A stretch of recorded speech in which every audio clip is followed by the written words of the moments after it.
জয় গুরু বন্দে পুরুষোত্তমম।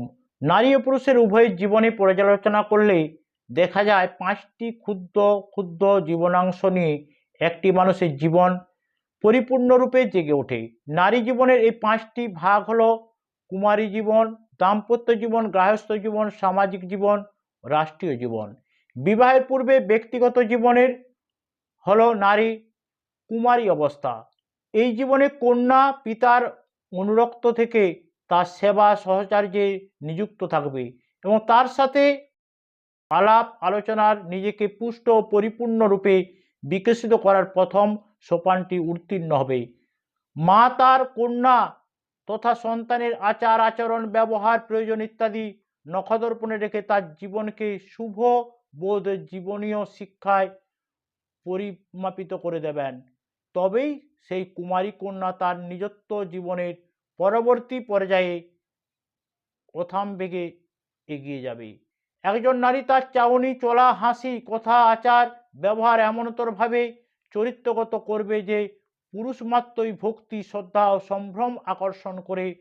আবার কুমারী কন্যাকে বিপদ মুক্ত রাখতে হলে পিতা কিংবা পিতৃস্থানীয় গুরুজন উপযুক্ত ছোট কিংবা বড় ভাইয়ের সাথে খেলাধুলা গীত বাদ্য উৎসব ভ্রমণ করায় সেও।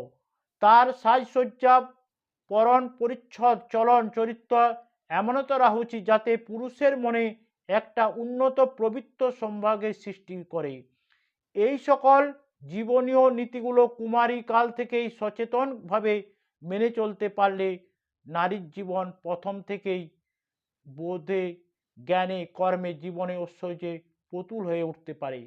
এরপর আসে দাম্পত্য জীবন। বিবাহিত জীবনে স্বামী স্ত্রী যে যৌথ জীবন শুরু হয় তাই হলো দাম্পত্য জীবন। এই জীবনে নারীর কল্যাণ বা পবিত্রতার প্রতিমূর্তি রূপেই প্রতিভাত হয়ে উঠতে হয়। বিবাহ দাম্পত্য জীবন নিয়ে শ্রী শ্রী ঠাকুর দৃষ্টিভঙ্গি আমরা পরবর্তী ক্ষেত্রে আরও জানব। শ্বশুরবাড়িতে সকল সদস্য ও সন্তান সহ যে পরিপূর্ণ সংসার রচিত হয় তা হলো গায়স্থ জীবন। কথায় বলে গৃহিণী গৃহং উচ্চতে। এই জীবনে নারী দশভুজা হয়ে গৃহমন্দিরকে উন্নতির উচ্চতায় রূঢ় করেন। আবার পাড়া প্রতিবেশী আত্মীয় স্বজন মিলেমিশে সে চলনা তা হলো সামাজিক জীবন। এই সামাজিক জীবনে সংসার এবং পাড়া প্রতিবেশী সবাইকে নিয়ে প্রকৃত উন্নতির পথে অগ্রসর হতে হয়, যা ধর্ম পালনের নামান্তর মাত্র। রাষ্ট্রকে রাষ্ট্রপূজায় অর্ঘ্যস্বরূপ সুসন্তান উপহার দেওয়াই তার প্রকৃত ধর্ম। তার জন্য দরকার সুসংগত বিবাহ সুপ্রযোজন। মনে করেন নারী সামাজিক ও রাষ্ট্রীয় জীবন বাদ দিলেও চলবে, তা চরম ভুল হয়ে যাবে। কারণ জীবনের প্রতিটি পর্বেই নারী তার নারীত্ব সহধর্মিণত্ব মাতৃত্ব বিকাশের মাধ্যমে প্রকৃত ধর্মশীলা হয়ে ওঠেন। জীবনের এই পাঁচটি পর্বেই নারীকে সুনিয়ন্ত্রিত ও চলৎশীলা হয়ে উঠতে হবে। আর সেই জীবন ও বৃদ্ধির কৌশলগুলো শিখে নেওয়ার জন্য দরকার ইষ্ট আদর্শ চালক বা সদ্গুরু এবং দরকার সদ্দীক্ষা গ্রহণ। কিন্তু দুঃখের বিষয় দীক্ষা নিয়েও মানুষকে জীবনে দক্ষতা আসার পরিবর্তে ব্যর্থতা নেমে আসছে। এর পিছনে রয়েছে বহুবিধ কারণ। নারী হয়তো এমন কারো কাছে দীক্ষা নিয়েছেন সে নিজেই ইন্দ্রিয় পরবশত মানব জীবনের সম্পর্কে নিজের অনভিজ্ঞ অসিদ্ধ, বা হয়তো তিনি কোনো সুদূর আকাশের দেব বা দেবী যিনি আমার সংকটকালে আচরণ করে আমার সমস্যার সমাধানের পথ দেখিয়ে দিতে পারবেন না। অথবা নারী হয়তো বহু গুরুর অনুসরণকারী হয়ে এক দ্বন্দ্বপ্রবণ ব্যক্তিত্ব হয়ে উঠেছে। সেই জানেই না যে জীবনে একমুখী বিন্যাস না থাকলে সমন্বয় এবং সংহতির সুর বেজে ওঠে না, বরং একটা জানার পথে সাথে আরেকটা জানার সম্পর্ক থাকে না বলে বিচ্ছিন্ন জানাগুলো হট্টগোল করে বেড়ায়, পরস্পর পরিপূরণে হয়ে জীবনকে সমৃদ্ধ করে তোলে না। আবার কেউ কেউ কুলগুরুর কাছে দীক্ষা নিয়ে আর সদ্গুরুর কাছে দীক্ষা নিতে চান না। শ্রী শ্রী ঠাকুর বললেন কুলগুরুর কাছে দীক্ষা নেওয়া হলো আমার কৃষ্টিটাকে রক্ষা করার জন্য, আর সদ্গুরুর কাছে দীক্ষা নেওয়া লাগে আমার উন্নতির জন্য। কুলগুরুকেই সদ্গুরু রূপে মানব কিনা এই প্রশ্নের উত্তরের দয়াল বললেন ক খ জানে না এমনতর একজনকে যদি আমি প্রফেসর বলে মনে করি, তাহলে তো হবে না। সদ্গুরু তিনি, যিনি আচরণ করে জেনেছেন। শ্রী ঠাকুর এই প্রসঙ্গে তাই সাবধান বাণী দিলেন, সিদ্ধ নয় মন্ত্র দেয়, মরে মারে করেই ক্ষয়। শ্রী ঠাকুর আরো বললেন, অবশ্য অনেক ভালো কুলগুরু আছেন, তারা দীক্ষার সময় বলে থাকেন, তুমি আপাতত এই অনুশীলন করো, সদ্গুরু পেলে তাকেই গ্রহণ করো। শ্রী রামকৃষ্ণ দেবও এই সম্বন্ধে বললেন, সারা কুলগুরুর জ্বালায় দেশটা উচ্ছন্নে গেল। একজন অন্ধ কি একজনকে অন্ধকে পথ দেখাতে পারে? প্রসঙ্গত উল্লেখ্য শাস্ত্রে যে কুলগুরুর কথা আছে, তার মানে ব্রহ্মজ্ঞ সদ্গুরু। কুল মানে এখানে ব্রহ্ম বংশগত নয়, কিন্তু আজ কুলগুরু অর্থ অসিদ্ধ বংশগত গুরু হয়ে দাঁড়িয়েছে।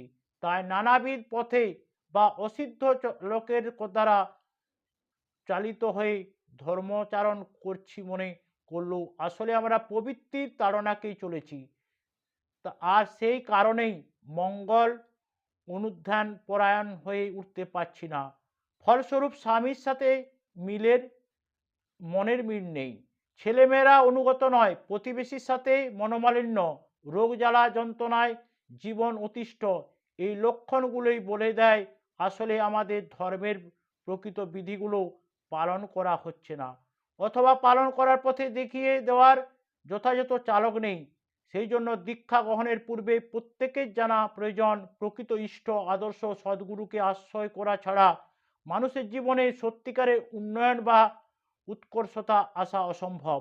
ধর্মের নীতিগুলো যথাযথ পরিপালনে না করলে নারী যদি শুধু খেয়াল মাফিক পূজার্চনা, স্নান, সূচি, বায়ুগ্রস্ত বা আচার সর্বস্ব হয়েও পড়ে, তাহলে কিন্তু তার প্রকৃত ধর্মাচরণ হচ্ছে না। অনুষ্ঠানের আতিশয্য জীবনকে তার ব্যর্থতাই উপঢৌকন দেয়। ধর্মের একটা নিশানা আছে, পূজা আর্চা করি, ভগবানকে ভালোবাসি, অথচ আমার দক্ষতা ক্ষিপ্ততা আসছে না, সপারিপার্শ্বিক আমি উচ্ছল হয়ে উঠছি না। এতে বুঝতে হবে আমার চলার গণ্ডগোল আছে। কেউ ঐশ্বর্য চাক আর না চাক, ইষ্টপ্রাণ হয়ে চলার পথে ঐশ্বর্যতাকে আলিঙ্গন করবেই। শিষ্যতাই বললেন, পথ খুঁজে তুই কাল হারালি অনুষ্ঠানের মহড়ায়, অনুষ্ঠানেই বসল পেয়ে পাওয়া গেল গোল্লায়। সেবা সমৃদ্ধ প্রকৃত ঐশ্বর্য হলো একটা নিদর্শন যে ধর্মকে যথাযথ আচরণ করছে। এই জন্য চৈতন্য চরিতামৃত আছে, ঐশ্বর্য জ্ঞানেতেই সব জগৎ মিশ্রিত, ঐশ্বর্য শিথিল প্রেমে নাহি মোর প্রীতি। তাই সর্বার্থেই ব্রহ্মজ্ঞ সদ্গুরুর দীক্ষা নয় সর্বাগ্যে দরকার। আবার সেই সদ্গুরুর মতো পথে চলার জন্য আপ্রণতা বা অটুট সাধনা থাকা দরকার। খেয়াল খুশি মহল্লায় দিলে কাটালে সদ্গুরুর আড়াল হয়ে থাকেন। খেয়াল মাফিক ভজলে গুরু, হতে মানুষ হলি গরু। তাই জীবনের সব কিছুর মধ্যেই তাকেই পরমতর সম্পদ রূপে প্রতিভাত করে রাখতে হবে, তবেই তার অমীয় প্রেমধারা শান্তি স্বস্তি শ্রদ্ধা আসবে জীবন পথে। জীবন চর্চা সবার সেরা, ঈশ্বরেই যার প্রধান পুরুষ, সেই চর্যায় তো ধর্মচর্চা, বাঁচে বাড়ে সকল মানুষ। গুরু গ্রহণ মানে আচার্য বা ইষ্ট গ্রহণ। এই ওই আচার্য হলেন জীবন্ত দিশারি, তিনি হলেন মূর্ত নিষ্ঠা। তার উপর যদি নিষ্ঠা না থাকে, অনুগত্য না থাকে, তাহলে তুমি কোনো বুদ্ধি দিয়েই জীবনে সর্বত্রমুখী সাফল্যে পৌঁছাতে পারবে না।